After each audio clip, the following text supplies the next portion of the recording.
Hello everybody, welcome back to Springfed Farm. Today we will be going 5 simple tricks that you can keep the predators away on a consistent basis. So, we'll get into this soon, but if you're new to the channel, please consider subscribing if you want duck and goose content. That will be posted here, and also some other tips to keep your waterfowl and other pets safe. So let's get into this. So, pretty much the main priority to protecting your ducks is obviously a fence or some sort of border to keep your birds in and the predators out. So what I suggest is this fence right here is very good. It's a mink can fit through, but we'll get on another note with that. But anyways, this stuff is very good. We lined most of the fence with it. This just makes it a lot more sturdy, as you can see. So number one is definitely a fence. You don't want your ducks wandering somebody else's property, pooping all over the place. You want your ducks to be safe and the predators to be outside. Because this will keep your ducks out of trouble and the predators out of trouble as well if us humans have to take care of it. So what I suggest is if you need an entrance, do not put this. Just have this type of stuff that you can easily fold down. This stuff doesn't fold very easily. This stuff you can fold down, climb right over. So I would suggest that for an entrance, or you can have a gate, but the ducks can escape through stuff very easily. All of these ducks have escaped this fence once in their lifetime. Every single one, even the goose. So a fence is a big priority. If you want to know posts, I would say the big posts like this one. What I don't suggest, the posts that I don't suggest are these posts. See how skinny they are compared to, say, that one?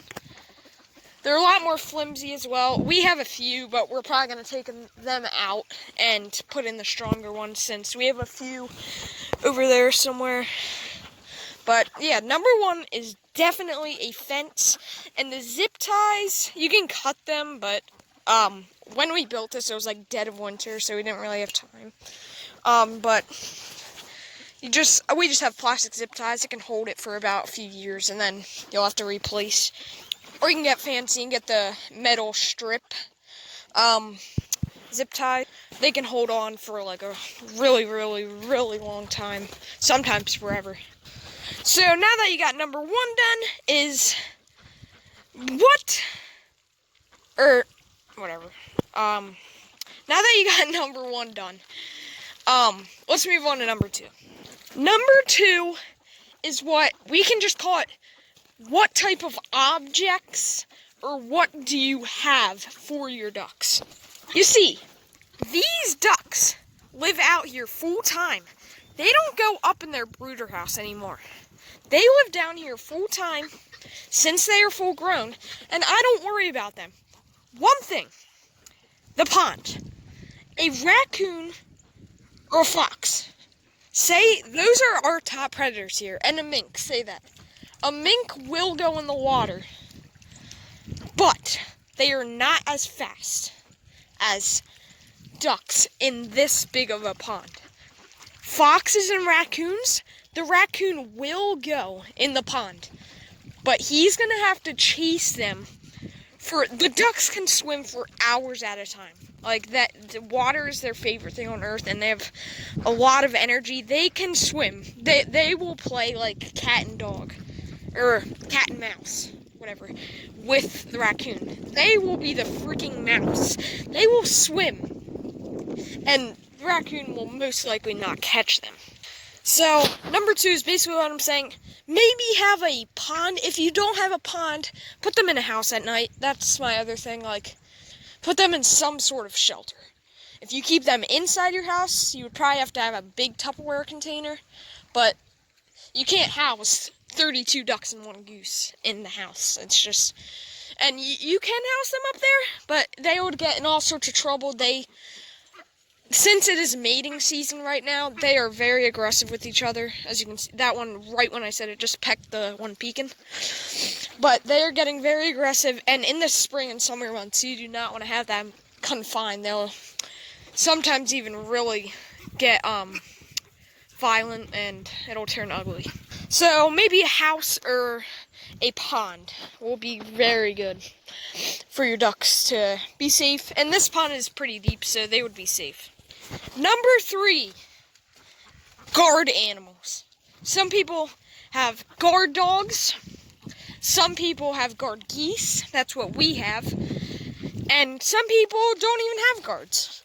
So another thing that you can do is, dogs are very expensive, obviously, but a goose, about $20 a female, or maybe even more, and then for a male, maybe like 15 or 20. But we have a female goose, and we were getting attacked by raccoons. We believe it was raccoons. There was actually 2 geese. The one got killed by a raccoon when it was a baby. Her brother got killed by a raccoon when he was a baby.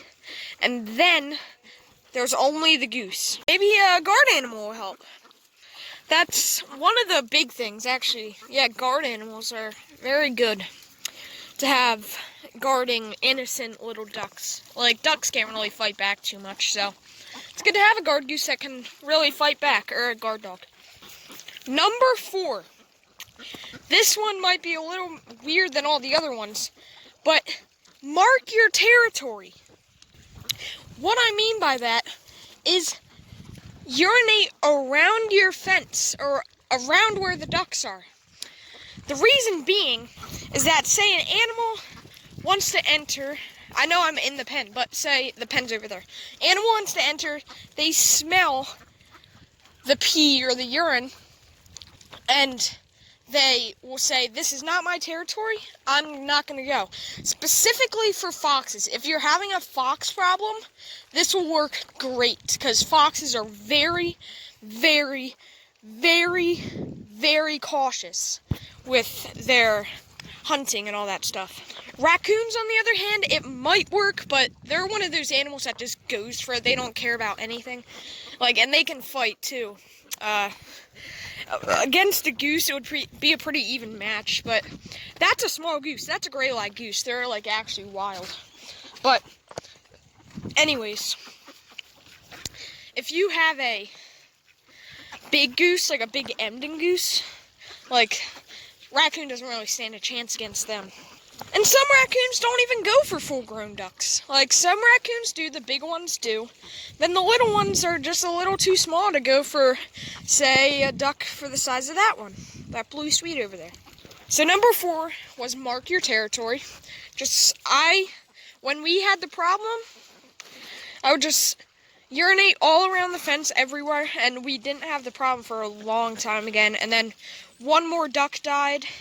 That's when we introduced the guard geese. Number 5. Some of you might be watching this and saying, well, I don't have a problem with foxes and raccoons and bobcats, all that kind of stuff. I have a problem with a little thing called aerial attacks. These attacks can be some of the most deadliest attacks, as they can swoop out of nowhere and get your smaller ducks, say, like the khaki Campbell, or maybe one of the mallards or the Australian spotted. Since they're smaller, easily come down, swoop, and get your ducks. But if you're having this problem, this is the best thing you can do. Number 1, there's 3 steps in this process that you can do that will really help. Number 1, build your pen, or maybe dig a pond for them, or build a pen under something, under a tree, or trees on both sides. But for us, we built the pond under a major wire line that you might have spotted. This wire line keeps them protected very well, as, say, a hawk is flying right there, and he just has to swoop down, but they need a big runway. So they're not going to be able to come from that way since there's trees.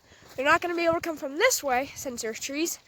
And they're not going to be able to come straight down since there's wires.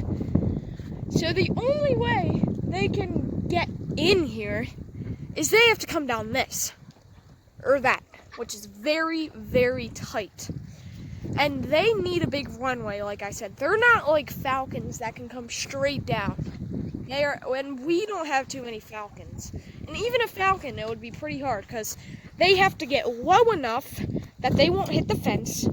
Say something like a hawk. They have to get low enough to grab that duck. They're just going to hit the fence and never come back. So have a tall fence built around trees, or say our place is wire protected.